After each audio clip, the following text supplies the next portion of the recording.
future, talk radio will actually educate, inspire, and make you think. The future is now. Topics and music that affect your life from Universal Broadcasting Network. Tune in at ubnradio.com. She's passionate about telling stories of amazing women who are rocking the world and empowering women to live, love, and thrive. Here's your host, Catherine Gray.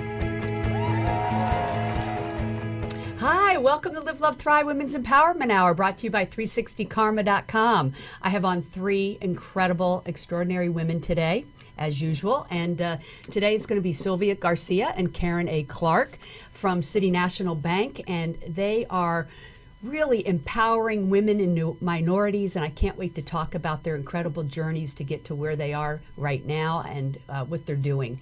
It's exciting. And then later in the show, we're going to be talking to Genevieve Morrill, who is the president of the West Hollywood Chamber. What a story this woman has. She grew up in a cult-like situation, and we're going to be talking about that. You are not going to want to miss that. So stay tuned. Right now, please give a warm welcome to Sylvia and Karen. Hi, girls. Hello, Catherine. How you doing? Good. How are you? I'm so impressed by both of you.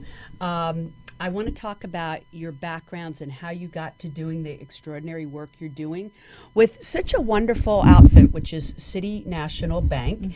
I'm so proud to say my partner, Deborah, her grandfather was one of the founders of that bank. Yes. And so it's especially near and dear to our heart.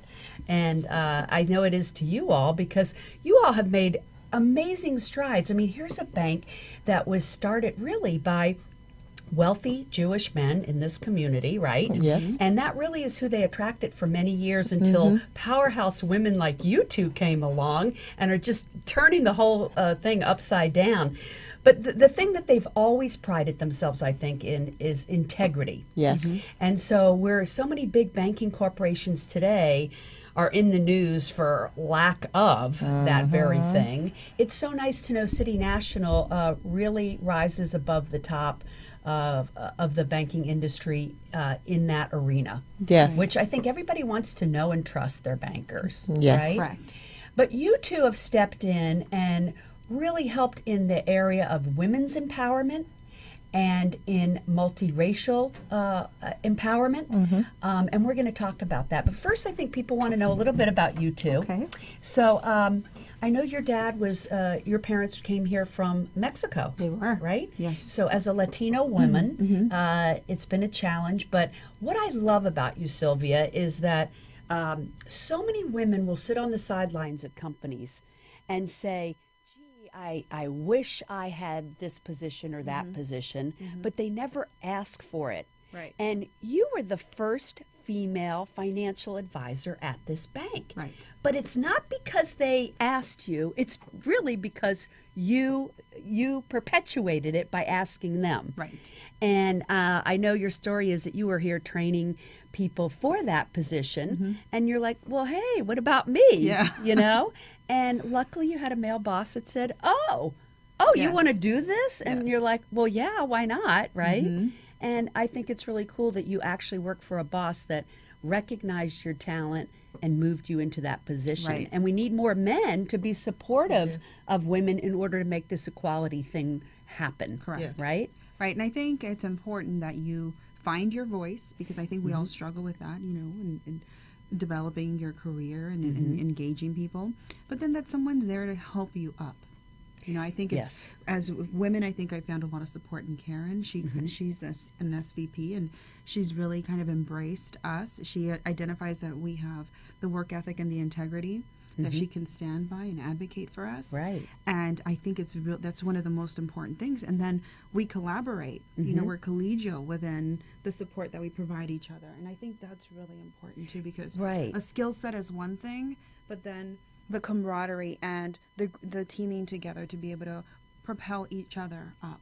I think that's really important. I think it's key. There's a lot of smart women, but are we helping each other? That's what my 360 Karma community is about, and I'm so happy that your bank got behind our Live, Love, Thrive conference in She-Tank, because we want to perpetuate women helping women. Yes. And I love that you guys are the exact wonderful example of that. Yeah. And so your dad came here, your parents as teens, as immigrants. Yes, right? they were about 13, 14 years old. Wow. But I'm telling you, when you talk about integrity, Yeah. to me, it's a learned. It's a It learned. is. Yeah, It is. because they live it every day. And I think I told you, it's, to me, there's no question about whether you have to have integrity or how you live with it, because I've seen it every day. And there's a Right. consistency. And I know I'm lucky. Yes. I'm lucky in that. Yes. But it really has helped me along. So that's why another thing that I think, when you don't have a family structure, you need people that support you, like the partnerships that you have. And if you don't have it at home, you need to find it in strong women. Right. In a workplace is a great place to find that, because we're there a great majority of our lives, so it's good to surround ourselves with good people, even if you don't have it in your family.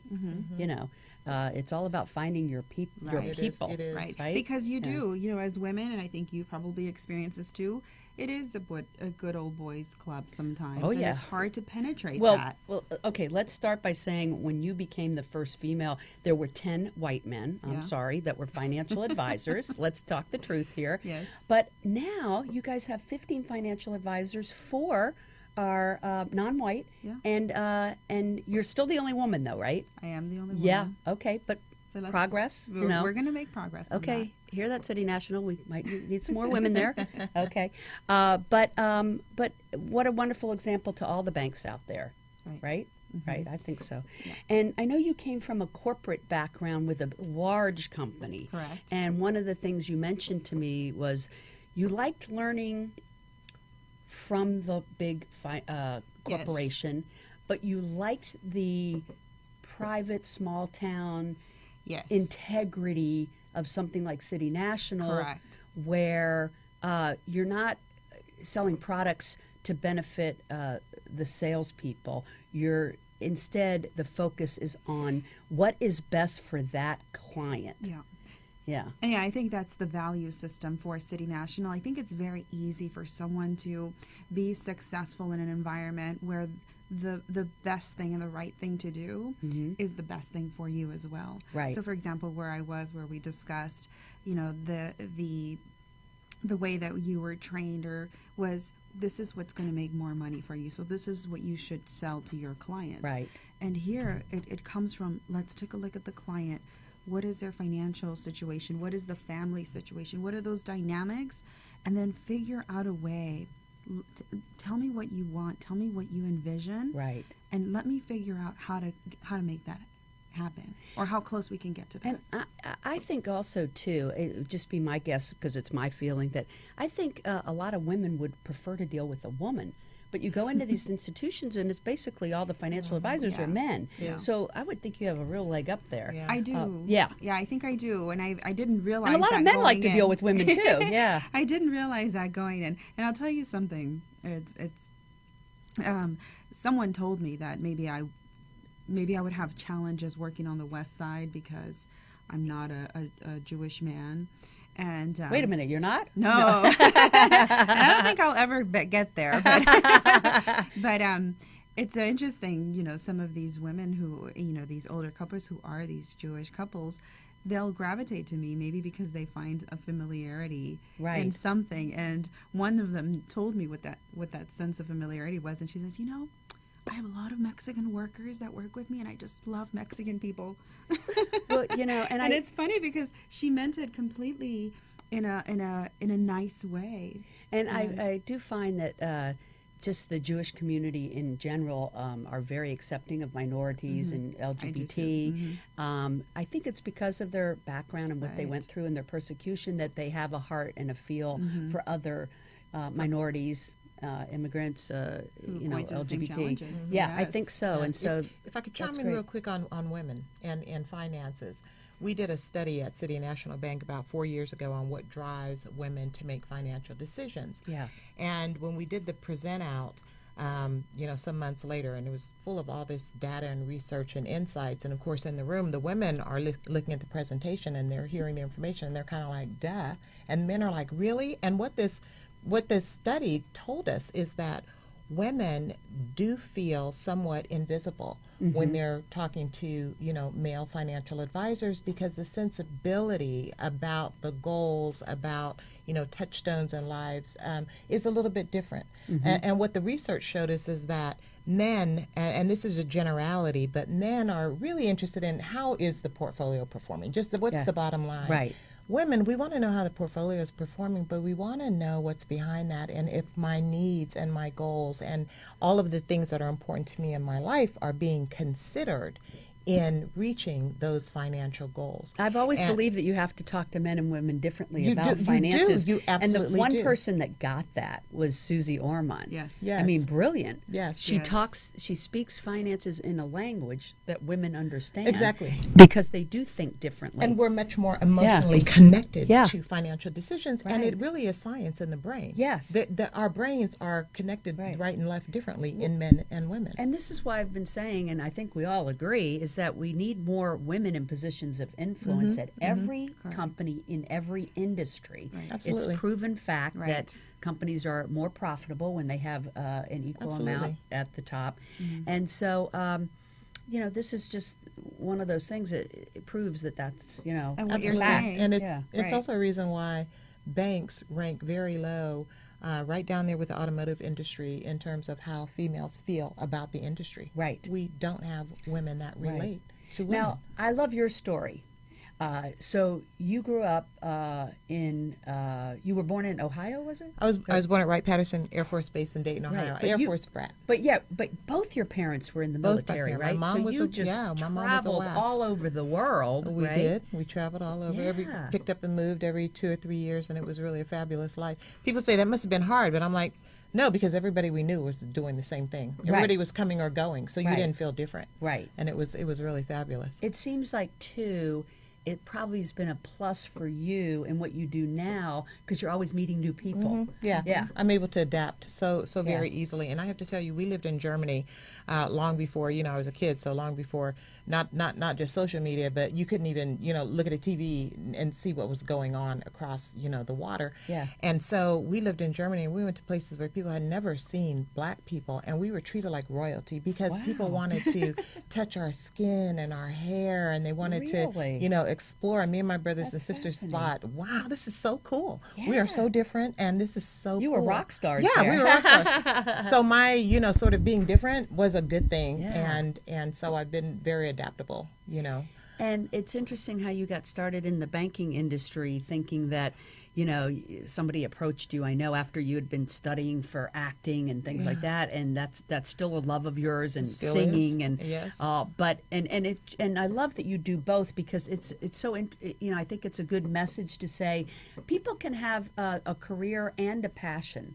Oh, yeah. And I know you Absolutely. still are Oh yeah, recording well, and singing. I was actually going to Yeah. be the entertainer of the world, but with two little kids and no money coming in, and my husband working for an indie film company, I went to a headhunter with a degree in economics. That was my backup plan, and she said, I have an interview at Wells Fargo Bank, and I said, I don't want to be a teller. Yeah. That's all I knew about banking. Yeah. And I had friends who didn't balance in college and were always getting fired, and I'm like, I don't want to do that. But it was in commercial real estate. So I grew up in commercial real estate construction lending, and have been able to morph into a lot of really cool roles where I Right. can use that creativity and my talent and Right. to really Yeah, empower and- and inspire others. And you get to travel all over the world, and I mean all over the country, all over the world. For the I bank? travel all over the country for the bank in our footprint. We're Yeah. we're in 5 or 6 states. Yeah. So I do, and I've actually traveled for the past 30 years with Bank of America internationally, and then U.S. Bank domestically. So I've been traveling for a long time. And I want to talk about what you've done for City National with regard to you do the marketing, and Multicultural marketing and advertising. multicultural marketing and advertising, as well as the Diversity and inclusion. diversity internally. development, staff development, right? But I want to talk about your journey here because all these, I always say it's our obstacles that makes us who we are today and our strengths. And you're obviously a very strong, resilient woman. But let's talk about why. So you were married to this wonderful man. I was for 26 years. Finley, right? Finley Cleon Clark III. Yeah. And unexpectedly, out of the blue, after you were married 25 years, 26 actually. heart attack. Yep. Died at 50. And you and I talked about that. I just can't imagine. I mean, you guys got together in college. We got He together was in your college. best friend. We actually got married 9 months after we Yeah. met in college. He walked into a student union meeting, and this voice in my head said, "That's your husband." I'm like, "What? Are you crazy?" But he's awfully cute. But we were married 9 months later and had both our babies before we graduated from college. But this was somebody who is just really a compassionate, smart individual, and I wouldn't be who I am. I just wouldn't be. He just brought out the best He in taught you. me how to serve. Yes, Yeah. he brought out the best in me and taught me how to serve, and just really taught me compassion for people, you know, and the Lord says, you know, to whom much is given, much is expected in return, and he really taught me that principle, you know, and how to utilize that. And I tell you, I've just been blessed to be able to just be who I am and use my authentic self to help people. And it's been an extreme pleasure. And I wouldn't be this person without him. Right. You know, having Now grown up in these little Air Force bases, and he took me to places I never would have gone. Wow. And, you know, I know you said that he'd been with you the whole step, and you'd never done anything without consulting him or having him cheer you on. Yeah. All of a sudden, this person was gone, like in an instant. Yeah. I say this because maybe there's people listening that have experienced the same thing, where someone was taken too early or too quickly, unexpectedly. How did you deal with that? Yeah, you know, it's 1 foot at a time. But when he passed, it you know, was a huge shock. Of course, he wasn't sick. This was a total you know, unexpected fluke. And you go outside and you see people, and you're like, why is the world still, you know, going on? Yeah. Like, Right. He's It seems gone. But I tell surreal. you, I grieved, of course. And eventually, you start having more, you know, good days than bad days. And about 3 months after he had passed, I had to really stop. It's like an epiphany hit me, and it said, "Hey, wait a minute. You know, you haven't even, you know, thank God for 26 years and for this person who you are now because of, you know, being able to be with this man." What a wonderful way to look at it. Yeah, you know, I'm isn't like, it? I had Yeah. 26 doggone years. I mean, you know, a lot of ups and downs, but I tell you, we had a life together, and it wasn't just him cheering me on, you know, corporately and professionally, but, you know, we did art together. He was an artist as well. You know, he was a filmmaker, he was a, you know, producer. We produced artists. We wrote plays. We produced plays. We, you know, we really had a lovely life, despite, you know, the storms that, you know, enter into a long-term relationship like that. And it's all good. It's all good. And I had no idea when he passed that our family would be able to thrive, because we were all so extremely devastated, of course, on both sides, and, you know, our kids. But, you know, we have thrived. I've got, you know, 2 more grandchildren since he, you know, has passed. Both my kids are in, you know, good, you know, marriages, and we're all very grateful. Life is for good. the life that we've had. Yeah. Well, and you know, it is all perception, but it's good you took the time to grieve. And I know you, at that time, you had like a brand new job. Yeah. Like you hadn't even started a brand new yet, national right? job. Wow. Yes. And to start that without him, you know, that morning saying, okay, you know, go for it. You're going to be, you know, great. And when I drove to work that morning to start this job that I'd gotten 6 weeks earlier, I couldn't even go into the parking lot, because I'm like, this is the first time I'm going into something new without, you know, my cheerleader. And it was devastating. But you know what? Got myself together, put one foot in front of the other, got my game face on. Yeah. And, you know, have just kept it moving. But And we've I all love that you suffered said there loss. was a woman there that said, take the time you need to grieve. And you come back and start when you're ready. Yes. And gave you. And I had a boss, a woman, who said, don't worry about HR. She said, take the time you need. Which, you know, if we were compassionate as a you know, country, as a corporate, we wouldn't have a handbook that said you get 3 days off when your spouse dies, or when your mother dies, or your father dies, or you know, your child dies. I mean, that's crazy, isn't it? Yes, to think it that people is. can recover that quickly. Right. So again, you know, just having good people in my life, I have been so fortunate to have good people in my life, which is why I always try to pay it back every day, every I can see minute, that. every hour. I'm trying, you know, try to pay it back. And she does. And, you know, in your everyday life, you two ladies are giving back. I mean, that's the way I see it, you know, just by, you know, stepping up and being a leader, both of you, and trying to make a difference. Now, I know you both just were instrumental in helping expand the offices for this bank Yes. into a different community than they normally would have been in, which is Absolutely. Crenshaw. For those that are listening and don't know, Crenshaw is It's a minority community. It's in a community. community that has both low income, middle income, and affluent, high net worth income. Right. It's a very mixed income community, Right. and it's probably 30% Latino, 65% Black, Right. 5% other. It is a historic district, and so Yeah. we're taking our historic bank into this historic district. But to your point earlier, how the bank was started and who we have typically courted, Right. this is something brand Totally new. It's new. so And totally you new, kinda and we're cheerleaded so that, you yes, know? both of us. We're Yeah. both part of that effort. Yes. And Sylvia is providing the investments and advice and that product and service. I'm running the the marketing lead on that. But this is so exciting for us because this branch, we have not only engaged every aspect of marketing that you can think of, but we are going into this community to serve this community like you cannot believe, with financial ed, with health, with wellness. We're taking everything in there. And we've got 90 colleagues that actually live in that district. Oh my So they gosh. have all rallied around. I mean, we're using radio, print, TV to teach financial ed at every level. We've adopted schools. We've got volunteers in that community. Wow, We've I adopted love that. parks, and we're embracing it, and we're so excited because this is a new day, a new dawning for City National Bank. It really is. The And world it is sure changing, the is. landscape is changing, and we're trying to step up and be a part You know of what? that. And if it wasn't for you women really leading that way, I mean, you're making a difference. We are making a difference. Yeah. And women, you know what? It's time, right? It's It is time. time. As That's Maxine right. said, we got to reclaim our time. I think that's right. That's right. We got a ways to go. Heck yeah, we're powerful. But this is a great time to be a woman with all the Yes. with all the bad stuff going on in the world, and there is. The good thing that is happening right now is there is a women's movement, and we are getting Yes. empowered at an accelerated rate. Yes. Because we're not standing for sexual harassment. We're not standing for not taking higher positions of influence, and it's like get out of our way. That's right. Yeah, and We have found our voice. but in a positive way. I don't. Right. I mean, I mean this. It's the way it should be. Yeah. It's been not this way for so long, and we all know it's overdue, and most men know it's overdue. Right. I think There's a lot of so. men in our court. Just look at the Yes. Women's March, and 50% men. They get it, and I think they want their wives and friends and daughters to do well. Now, one thing you and I talked about was that your dad would take you into the bank, and that's where you kind of got your interest in Right. it.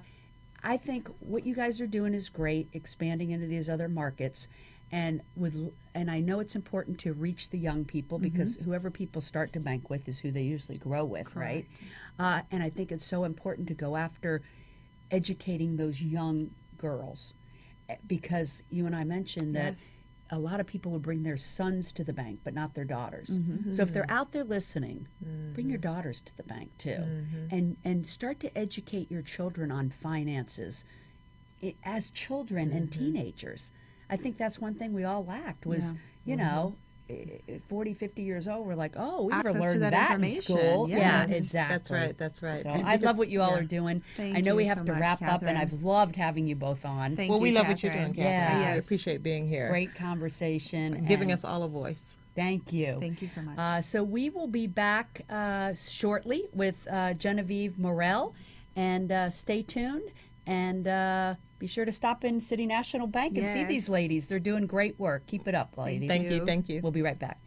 Thank you for tuning in to the Live, Love, Thrive show, where we bring you powerful and positive programming about women and those who support women's empowerment. It seems by sharing their stories and showing us their talent and potential, they remind us of our own. We ask you to join us weekly by taking a minute to subscribe to our 360 Karma YouTube channel so you get to see every episode of these uplifting and inspiring stories. We all need more of this, yes? And did you know we have the Live, Love, Thrive book on our 360 Karma website and on Amazon? If you enjoy reading books of incredible women who are doing amazing work in the world, you will want to pick up a copy. Also, when you join 360karma.com, you will enjoy our growing video content of expert advice and support and learn about our workshops. If you would like to align with a like-minded, purpose-driven community, you will feel at home at 360karma.com. We encourage and support you to live the life you love.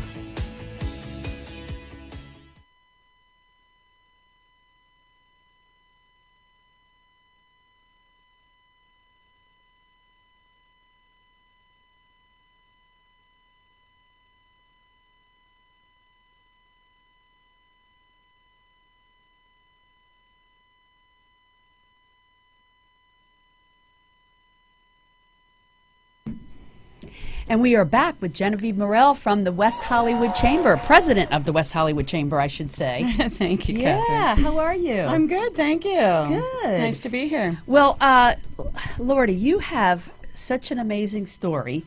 So I definitely want to talk about the West Hollywood Chamber and what you guys are doing. Great. I know you're a marketing partner for us with the Live, Love, Thrive conference. Yes. And you all are doing amazing work. And if people have their own business, they should definitely check out West Hollywood Chamber, because Absolutely. this is an incredible city and you guys are an amazing chamber. And we're going to talk about what you've done with it over the past decade. But I always love to tell people's story because, especially when you have such an amazing story. You were telling me, and my jaw was on the floor.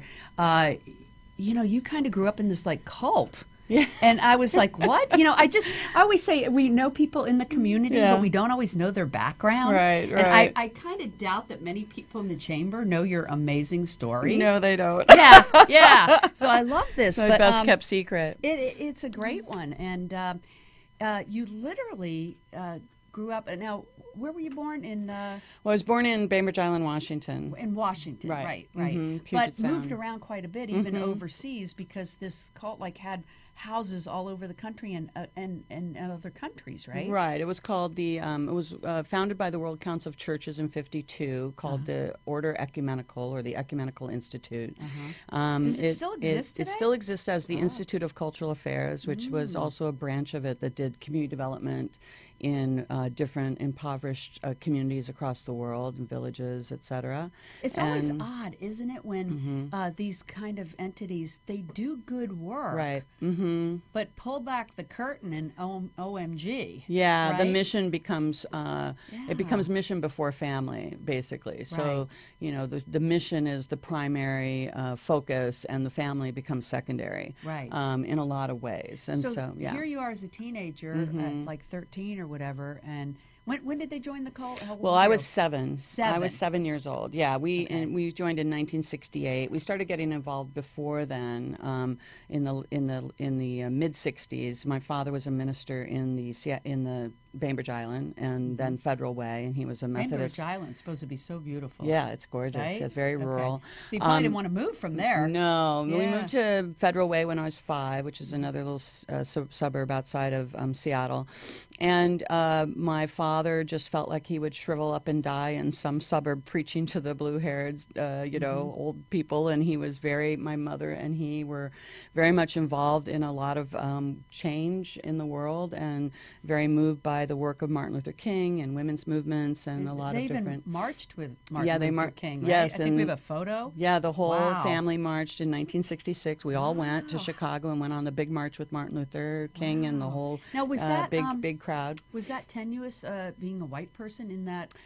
Yeah, right. Right. Well, in 1968, in that we march? moved to. Well, in the march, I think it was peaceful march. I don't remember it. I was only 5. Right. But when we moved to Chicago when I was 7 to the ghetto on the west side, that was very hairy. We lived in a seminary. We had guards walk us to school. We had the Black Panthers at our school every day. Wow. And it was right after Reverend King had been shot, and so there was a lot of race riots going on, and so it was very hairy. They would move the children to the Bellarmine Hospital across the street during gunfire, and so we had a lot of So it was so it was a very they felt they were doing some they were doing very profound work, community development. That particular inner city became Fifth City was the name of it, and we started to do housing development, preschool for children, Now, open this parks, was that kind of thing. This sector that you were in, or is that before?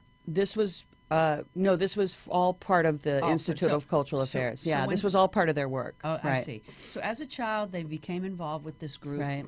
And as a teen, then they move you out into separate housing from your parents. Yeah, right? at about 13, they believed that every culture had a rites of passage from childhood to young adulthood, except the Western culture. And so we were moved around to different houses and had different guardians and Now did that had different to be work. traumatic as a teenager.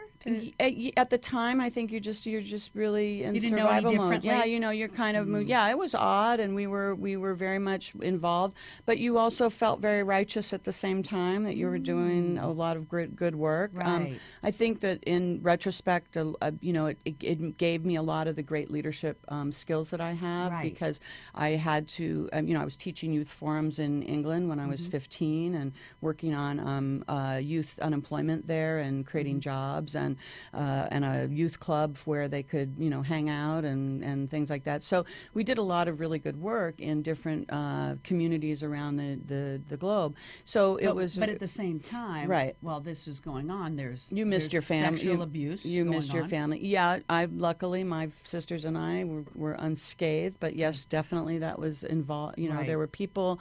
There were people that really felt they were doing the work. That you had communal living. Yes. And so you did invite that sort of And environment especially, sometimes. separating the kids from the parents, where other adults had supervision of their kids, Right. right? Mhm. Kind of Yeah, set so that you up. had some of that. Yeah, absolutely. There were Right. a lot of things. And depending on where you were in the year that you were in, things changed, So Right. people in a younger generation than me didn't have the same kind of experience as I did. Right. They had much better care. They were, so, and I'm not saying that they didn't have their own whatever issues they may have. Right. Everyone's individual and everyone has their own things. But I think that it was an experience that I don't think I would change it. Right. And And it it's was good an you're taking amazing all the positives Yeah, out of it. Yeah. absolutely. And and I think that certainly there's been a journey for both my parents and my sisters in this, and Yeah. how we've dealt with it at the end of the day. Right. After everything, as But it's certainly not your traditional life. no, Yeah. no, not at Yeah. all, not at all. And also, you were telling me that everybody wore uniforms. Well, not uniforms. We ordered all blue. blue. Oh, yeah.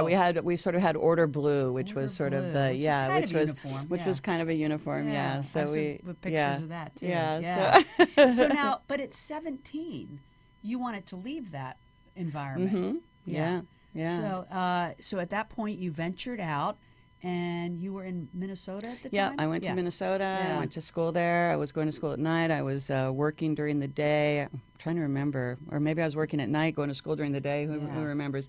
But then ended up in New York because you had a love for acting. Yeah, and yeah, wanted exactly. to go to one of the top schools there. Yeah, I went to Lee Strasberg when he was alive, Oh, and I studied with wow. Geraldine Barron and Irma Sandri and Timothy Horn. Yeah. Or is it Jeffrey Horn? I always get it messed up.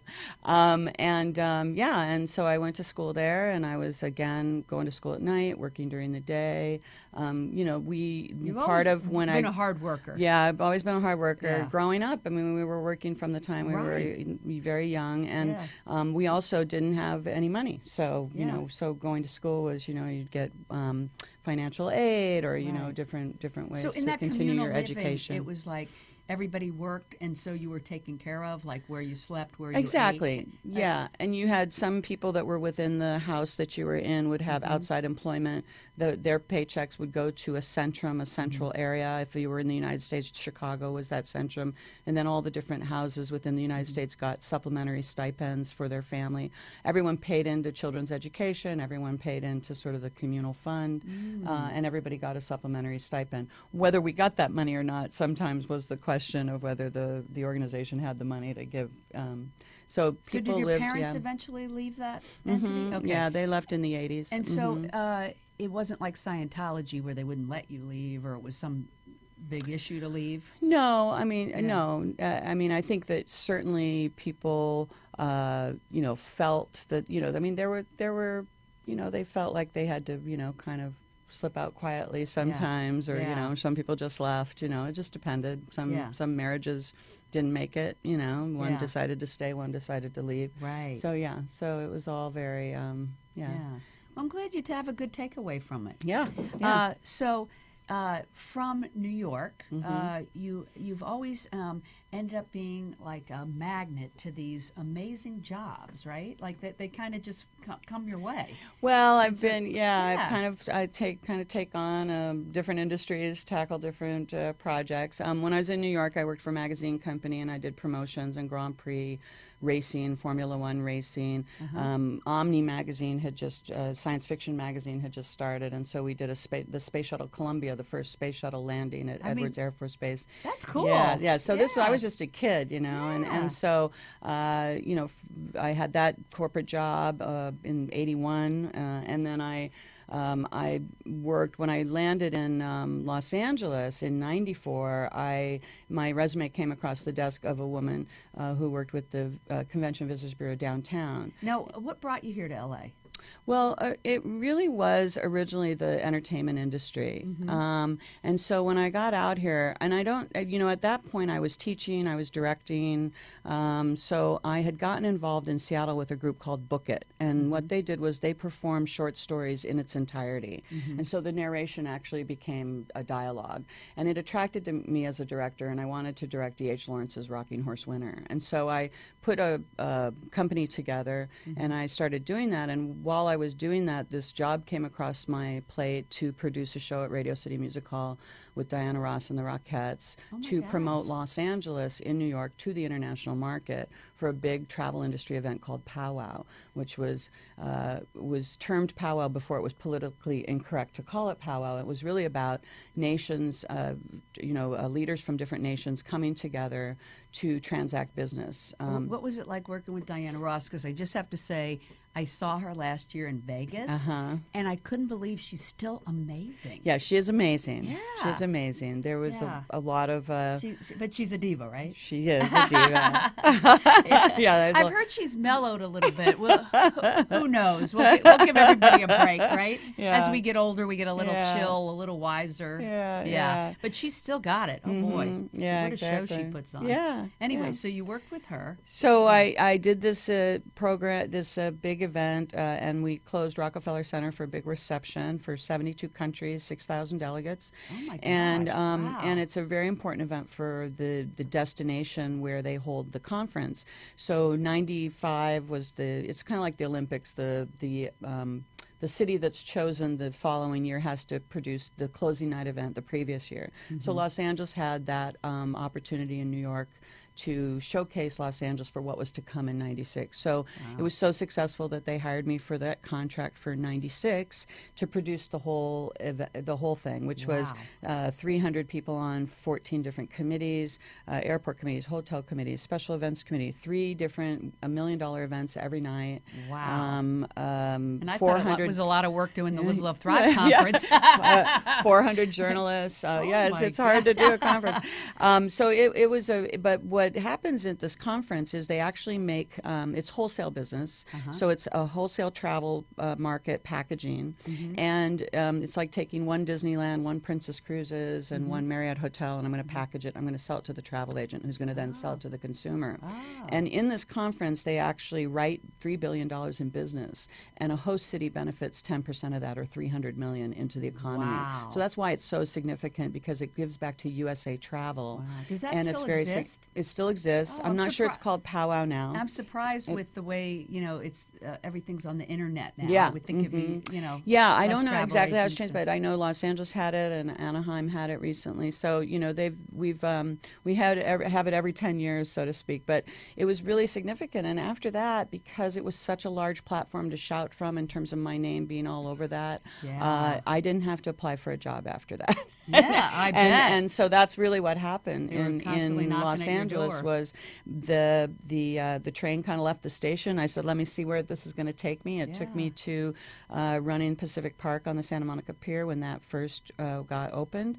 And then Charles Cohen, who had just bought the Design Center, Pacific Design Center, had heard about me from someone who knew about me and hired me to run the Pacific Design Center. And for those that don't know, the Pacific Design Center here in West Hollywood, it is monumental, fabulous location where all the designers are housed, and a lot of events go on there. And so you did that for 9 years, and then made your transition into the West Hollywood Chamber. Correct. Yes, I had been on the board for 10 years, and so at that time I had jumped resigned from the Pacific Design Center to sort of do my love of my directing, and I started this company called Books with Feet, which was doing the short stories, and I had an LLC which did project management, and so sort of to be able to fund my love of the theater that I was doing. And so at that time I resigned in June 2008. The economy took a dive in October. I remember that. It was I had a multi-million-dollar proposal on the table with some investors that went on the back burner.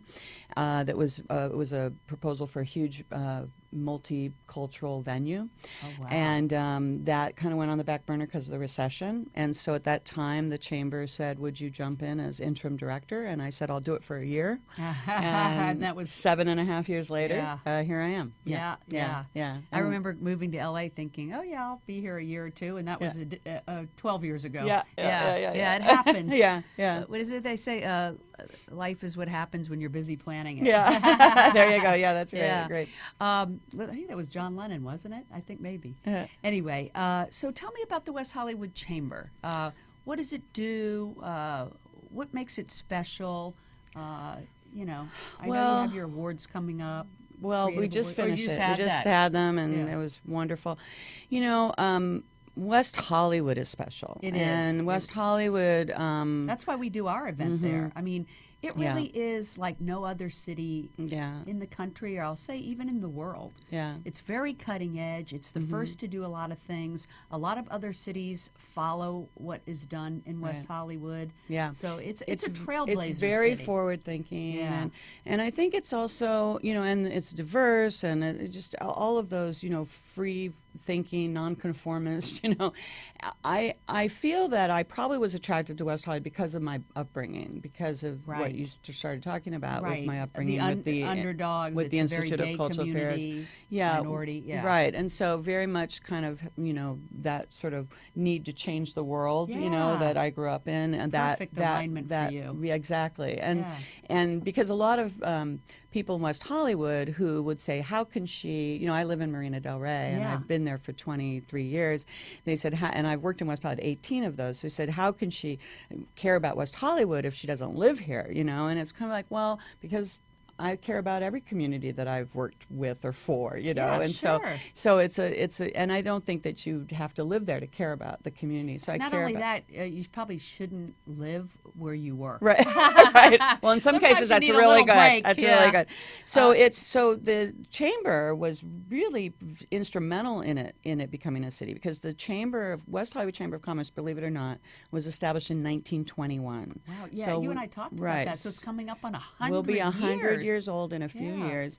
And I was told, one of my colleagues told me that West Hollywood Chamber was responsible for this area not being annexed 4 different times when they tried to make it a part of Los Angeles. Yeah, a lot of people don't know it's its own city. Right. It's not part of Los Angeles. Right. And you enlightened me to the fact that it used to be called Sherman. Yes, there was.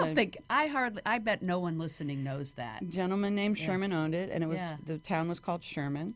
And when Hollywood was starting to get so popular with movies and movie studios, and you had the Pickford Movie Studio here in West Hollywood, which is now called The Lot.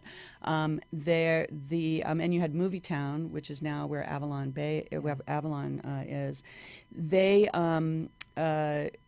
Sherman decided to change the name to West Hollywood to compete with Hollywood. Right. So even though it was incorporated in 1984 as its own city, it was named West Hollywood in the 1920s. And the West Hollywood Chamber was the Sherman Chamber changed to the West Hollywood Chamber in the 20s. Maybe in the 30s, around then, sometime, I'm trying to get the history, it was changed to the Metropolitan West Chamber, and then they changed the name back to West Hollywood in 1947. And it didn't become its own city until 1984? Wow, that's pretty recent. Yeah. I have to laugh. I have a friend on the East Coast, and they said, I was saying, I live in West Hollywood. They go, oh, you live in Hollywood? And I said, no, we live in West Hollywood. And they said, well, what's the difference? And I thought if you're not from here, you wouldn't know. Yeah.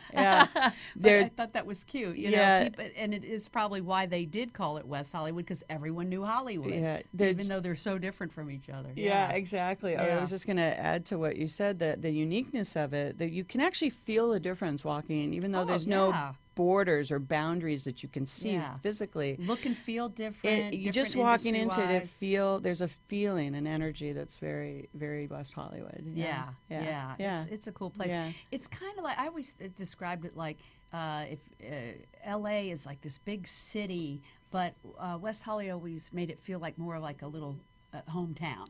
Mm-hmm. You Yeah, know? exactly. It's becoming less that way because it's getting more and more crowded. But it's still, I feel like it's more of a city feel than a town feel than a big city feel. Right, and it's one of the most dense populated areas. I think we have 32,000 residents in everybody wants to live 1.9 here because miles. it's hip and happening. Yeah, exactly. Yeah. But if you look at that, we have 14 hotels, I think. So and they keep coming. Yeah, and they're Yeah. full. So I know. So it's a good thing. Yeah. Well, people come here from all over the world because they know how forward it is. Yeah, we have great Yeah. new restaurants, and we Yeah. have 2 restaurants just won the Creative Business Awards: the Café d'Etoile for community service, and Catch as a West I Hollywood love attraction. Catch. I don't know about the other one. I got to check that Yeah, out. we have a lot of great places. Yeah. Yeah.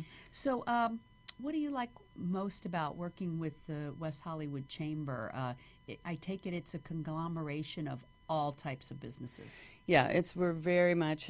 We even have businesses outside of West Hollywood that want to be part of our chambers that really reach the West Hollywood market or have some sort of business within that. And we have a great board, and the board sets the vision for the chamber and really looks to what we want to accomplish. I think one of the most important things the chamber does still is advocate for the businesses. And so one of the things people don't know, they think chambers are part of the city, or they think that they're funded by the city itself. We're not. Chambers are specifically independent, private organizations, even though they're nonprofit business So it's all by associations. membership. It's by membership. It's by fundraising, like the Creative Business Award event, where we fundraise and raise money. We get some money from the city for services that we provide. Right now, we're working on a small business task force and a homeless committee to help with the homeless issue that a lot of our communities are having around Los Angeles. Yeah, I'm seeing that blossoming here. Yeah. Yeah, But, so it is everywhere. Right. So Yeah. we do a lot, and then the Small Business Task Force is really charged with looking at how do we work with the city and economic development on different scalable fee structures for businesses. Because what's really starting to happen is, because it's so popular, as you just said, the real estate starts to go up, and then you lose the ability to have those unique ma-pa type businesses, the small business owner, pushes them out. because then you can only sort of afford the formula retail. Nothing wrong with a mix of formula retail. I think it always helps. Yes. But I think that what you want to save is that uniqueness that makes West Hollywood so great. And if you look at some communities, they're able to keep that thriving. So we want to be able to do that. And one way to do that is look at how do you create scalable fees for businesses that are smaller than maybe the 10,000 square foot or above.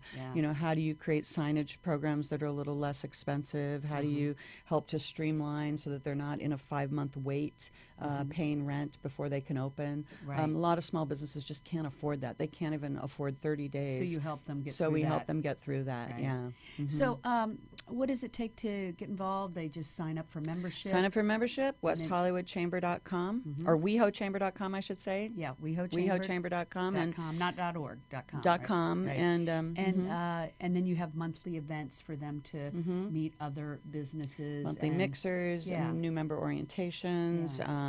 We have our membership manager, Dana's going to be starting something called Power Partners, where we can put same-like industries together to really start to, again, transact business and make relationships. And how many members do you all have? We have 500 members. Oh, wonderful. Yeah. And I know you've grown it substantially since you took over. Yeah, we've doubled the budget. that's And we've great. grown one team member. We had a team of 3. We have a team of 4 now. Yeah. So we're growing. You grow from like 300 to 500 members. Yeah, right? when we so first you've took almost over. doubled. Yeah. Yeah. So it's been a really great journey in taking the chamber from sort of your traditional ribbon cutting chamber to a chamber of the 21st century, of really a chamber of the future, because we really looked at it and we said, how are we as a chamber going to be relevant to the member, to the business community? And not just a member. A member gets special benefits, they get discounts, they get special promotion. Right. But you wanna just help to the them grow their business. Right, grow their business. And you also want to be an advocate for the entire business community of West Hollywood. So Well, it's I like, know you're a good connector because I know him or joined, and then you connected me with somebody who became a sponsor of our conference. Great. So, Oh, I'm glad we could do something. Yeah. So it's Great, good. good. It's Yeah, good. That's what yeah. it's all about, Yeah, right? It's yeah. about connecting and networking. And I always say the best way to network at something like that is not to go into these chamber meetings or any type of networking with what's in it for me, but go in with what can I do to help other people in there, and then the rest all falls into place. But it's a great place to meet friends and figure out what you can do to help other people, and then that comes back to you and makes it more pleasant to network. Because a lot of people think, oh, chambers, do I want to go? Do I want to network? But if you go with that attitude, not of what's in it for me, but who could I go and help out? Well, and Catherine, it's all about the members. It is about you. It's about the members, and I think that's what we really had to put back in the equation, that the top of the hierarchy is the membership, and that we really work for you, the member. And so we had to look at what's the difference now. Not everyone can get out from the cash register or the office to go to a networking mixer, and not everyone benefits from that. So we looked at economic drivers in the city, and we said, how can we create promotional platforms that help drive and extract targeted business for you? It's niche marketing, basically, that chambers don't typically do, because you have 100 categories. So how can you niche market to all these 100 categories? But if you look at industry drivers and you say, okay, we have a great entertainment industry, events market, hotel venues, a lot of different people in the creative, innovative. So we started Creative Meetings and Events platform, and we just did a mailing to 4,000 meeting event planners, nonprofits, and corporations to come and have your meeting and event in West Hollywood. So if you're a photographer, a florist, a venue, a caterer, you'll benefit from that. We looked at the fact that we have a design district, and we have all of these buildings that are being built and development all over Los Angeles, and why not source locally to get hardware or lumber or fabric or a faucet or or furniture. Keep it in your community. Local. Yeah, keep it local. And we're doing Shop Small right now, and so WeHoChambers.com/Shop Small. Steve Valentine, I have to give a shout out for him. He's been amazing. Valentine PR has been working with the Shop Small American Express program and our partners in New York to really create a wonderful program, and he has different celebrities in different shops on, which is this Saturday. Oh, cool. And shopping local, and all of our stores are participating, and we just got a street team from the LGBT Center, and they went out yesterday, and they got posters in all the windows, and so if you drive down the street. Is that on any particular street, or it's all the streets? It's all the streets. Oh my it's God. all over I'm going shopping. West Hollywood. It's tomorrow? It's Saturday. Saturday after Thanksgiving. Shop Small. Shop Small all Saturday. Around. Yeah, I love all that. All around in different communities, but West Hollywood's the best, so come to West I'll Hollywood. see you at those shops. Okay. All right. Great. Thank you for being on. Thank you. The Chamber's doing wonderful things, and you are just a wonderful leader there. Of course, woman leader. Thanks, Catherine. And just keep doing great stuff, and I hope people will join the Chamber. And we'll be back next week with some other great guests, so stay tuned, and make it a great week with Thanksgiving, and hugs and happiness. We'll see you then.